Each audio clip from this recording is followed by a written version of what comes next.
Gisa sa bawang or sabaw, both masarap. Hi, Marion Adlaw. Ako pala siya isang OFW dito sa Taiwan. For today's video guys, ay share ko sa inyo itong spinach soup. Chinese to na spinach. Marami naman tong variety. May pula nito. Tapos, ang ingredients ko dito ay may ako dito. Bulahi na tawag nila dito means isda iyan na maliliit. Pwede namang dilis kahit kayo nang bahala. At ito na, inuna kong niloto ito yung steam para medyo malambot. Then, sinunod ko yung slurry. Timplahan ko siya ng pangtimpla dito sa bahay, syempre.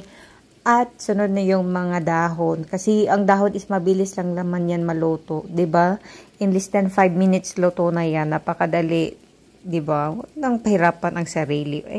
At ito yung pinakagusto dito pala sa bahay, guys. Dahil masarap naman siya. Mas bit ko siya sa sabaw compare sa gisa na kahit yung gisa naman ay masarap din naman kahit bawang lang talaga.